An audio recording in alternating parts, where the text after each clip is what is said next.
क से कहानी। हम पहले कभी मिले हैं क्या?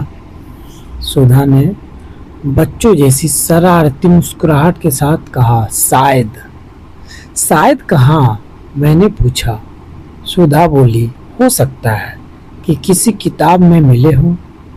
लोग कॉलेज में, ट्रेन में, फ्लाइट में, बस में, लिफ्ट में, होटल में, कैफे में, तमाम जगहों पर कहीं भी मिल सकते हैं, लेकिन किताब में कोई कैसे मिल सकता है? मैंने पूछा। इस बार मेरी बात काटते हुए सुधा बोली, 2 मिनट के लिए मान लीजिए हम किसी ऐसी किताब के किरदार हो जो अभी लिखी ही नहीं गई हो तो क्या?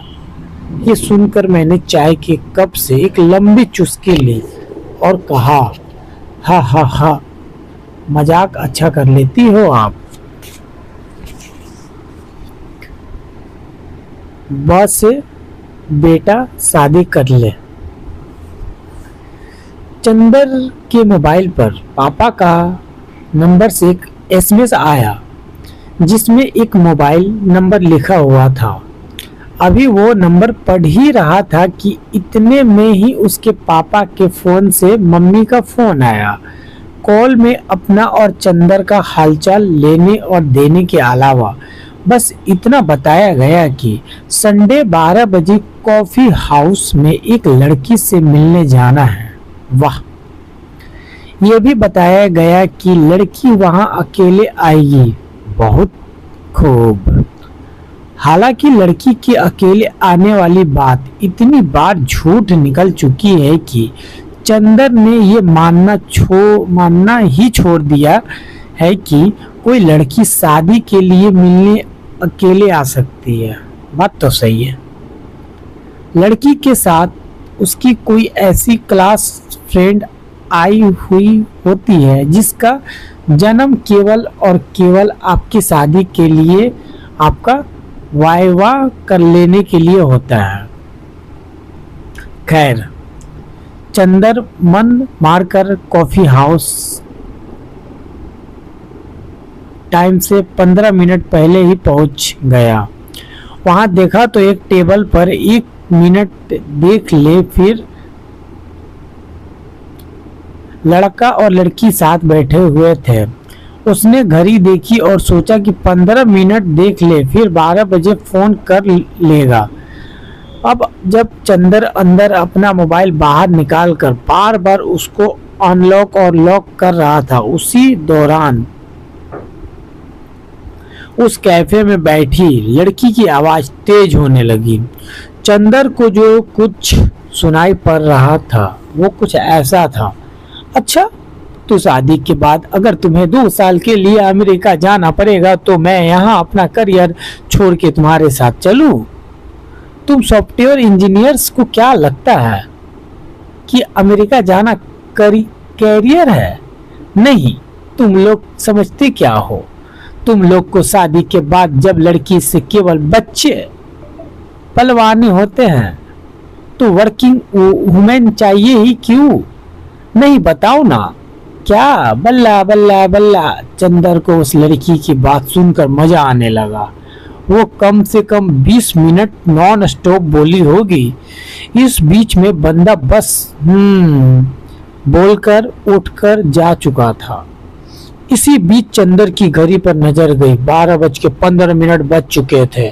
चंदर ने सोचा फोन मिलाकर बता दे कि वो पहुंच चुका है। चंदर ने फोन मिलाया और उधर की आवाज सुने बिना ही बोल दिया, हेलो, बस इतना बताना था कि मैं कैफे पहुंच गया हूँ, आप आराम से आ जाइए। मैं भी कैफे में ही हूँ। अच्छा, तो मैं कैफे में 20 मिनट से हूँ। मैं भी। ऐसे एक दिन की बात है। चंदर को समझ में आ चुका था कि ये वही लड़की है जिससे वो शादी के लिए मिलने आया है। चंदर पलटकर उसकी टेबल तक गया। इससे पहले वो कुछ समझाती या बोलती, चंदर ने कहा, पता नहीं आपको सुनकर कैसा लगेगा, लेकिन मैं भी सॉफ्टवेयर इंजीनियर हूँ। हा हा हा हा हा, सॉरी, आपको वेट करना पड़ा। आई एम सुधा। कितनी प्यारी आवाज थी। अरे कोई बात नहीं, बहुत अच्छी बात है। बोली आप। I am Chander. आप बातें सुन रहे थे? सुन नहीं रहा था, सुनाई पड़ रही थी। मैं बहुत जोर से बोलती हूँ क्या? हाँ, और क्या? पता नहीं कहाँ कहाँ से आ जाते हैं। खैर, आप बुरा ना मानो तो एक बात पूछूं क्या? हाँ, पूछिए ना। मेरे बाद कोई मिलने आ रहा है तो आप बता दीजिए, मैं उस हिसाब से टाइम एडजस्ट कर लूंगा। अरे नहीं नहीं, एक दिन में 2 लड़के काफी है मिलने के लिए। क्या करती हो आप? मैं लॉयर हूँ। लॉयर मतलब? बोले तो एडवोकेट, वकील। फैमिली कोर्ट में प्रैक्टिस करती हूँ। आप कह सकते हो डिवोर्स एक्सपर्ट हो। वाओ, मैं आज पहली बार किसी लड़की लव से मिला, लवर से मिला। हो सही में डिवोर्स करवाती हो क्या? सही बताऊँ तो डिवोर्स कोर्ट में आने से पहले ही हो चुका होता है। कितनी सही बात बोली इस बंदी ने। सही बताओ तो डिवोर्स कोर्ट में आने से पहले ही हो चुका होता है। हम बस सरकारी स्टैंप लगाने में और हिसाब किताब करने में मदद करते हैं। क्यों करते हैं लोग डिवोर्स? क्या कोई वो एक वजह थोड़ी है। फिर भी सबसे ज्यादा किस वजह से होता है? क्योंकि लोगों को पता नहीं होता है कि उन्हें लाइफ से चाहिए क्या। तुम्हें पता है तुम्हें लाइफ से क्या चाहिए? सुधा ने पूछा चंदर से। थोड़ा बहुत शायद। और तुम्हें? मुझे नहीं पता क्या चाहिए। छोड़ो, कहाँ डिवोर्स की बात करने लगे हम। तो रोज कोर्ट में इतने डिवोर्स देख कर भी शादी करना चाहती हो क्या? चंदर ने सुधा से पूछा। सच बताओ तो मैं शादी करना ही नहीं चाहती। घर वाले परेशान ना करे इसलिए मिलने आ जाती हूँ और कोई ना कोई बहाना बना के लड़के रिजेक्ट कर देती हूँ। सॉफ्टवेयर इंजीनियर को तो बिना मिले ही रिजेक्ट कर दिया करो। मिलने का कोई टाटा ही नहीं। हाँ, अगली बार से यही करूँगी। अच्छा तुम्हें रिजेक्ट करनी है तो एक हेल्प कर दो। तुम अपने घर वालों को पहले ही बोल दो कि मैं पसंद नहीं आया। फालतू ही मेरे घर वाले पीछे पड़े रहेंगे। ठीक है, डन। शादी नहीं करनी तुम्हें क्या? नहीं। क्यों? प्यार वाला चक्कर है बाबू भैया।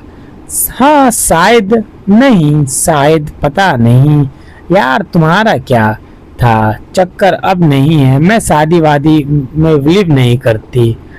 फिर अपने घर वालों को समझा दो ना। कितने सॉफ्टवेयर वाले लड़कियों की बैंड क्यों बजाओगी? हाँ सही कह रहे हो, घर वालों को यही समझाऊंगी। तुम तो आज समझा दोगी। मुझे पता नहीं कितने संडे खराब करने पड़ेंगे। कोई फ्लूफ तरीका बता दो। मुझे पता होता कोई तरीका तो आज उस इडियट से मिलने थोड़ी आती। जाने के बाद मुझे इडियट बोलोगी तुम? हाँ शायद। कोई दिक्कत है क्या? नहीं, कोई दिक्कत नहीं है। चलो चलता हूँ। Good, keep in touch. Nice meeting with you. No point saving keep in touch. We hardly know each other. मेरे बारे में जानने लायक बस इतना है कि मुझे अपना काम बिल्कुल भी पसंद नहीं है। 2-3 साल अमेरिका में रहकर नौकरी कर चुका, लेकिन कभी वहाँ मन नहीं लगा। अब अक्सर 2-3 साल के लिए अमेरिका जाने के मौके आते हैं तो हर बार मैं मना कर देता हूँ। पता नहीं क्यों। क्रिकेट मैच के अलावा टीवी बिल्कुल भी नहीं देखता हूँ। हर वीकेंड अकेले मूवी देखता हूँ। थिएटर देखना पसंद है। किताबें खरीदता ज़्यादा हूँ, पढ़ता कम हूँ। भाई ये तो मैं हूँ। सुबह का अखबार बिना चाय के पढ़ नहीं पाता। आगे लाइफ में क्या करना है ज़्यादा आइडिया नहीं है। अब मैंने मुंह खोल ही दिया है तो तुम भी अपने बारे में कुछ बता ही दो। मैं पीजी में रहती हूँ, वहाँ रहने वाले मोस्टली लड़कियाँ से मेरी नहीं पटती। अपना काम बहुत पसंद है मुझे, इंडिया की टॉप लवर बनना चाहती हूँ। मूवी केवल हॉल में देखना पसंद है, टीवी पे नहीं। वीकेंड पे शॉकिंग थिएटर करती हूँ। बचपन से ही थोड़ा एक्टिंग वैक्टिंग की कीड़ा है। और हाँ, सबसे इम्पोर्टेंट, वर्जिन नहीं हूँ। और तुम क्या? मैं वर्जिन हो, तुम क्या? अरे छोड़ो ये बात, ताव कि 1 बज गए, कहीं लंच वंच करे या तुम्हें कहीं निकलना है? हाँ, मुझे साउथ इंडियन पसंद है। वो खाए क्या? मुझे साउथ इंडियन उतना पसंद नहीं है, लेकिन चलो कौन सा तुम्हारे साथ उम्र भर खाना है? अरे नहीं, पसंद तो कुछ और खा लेते हैं।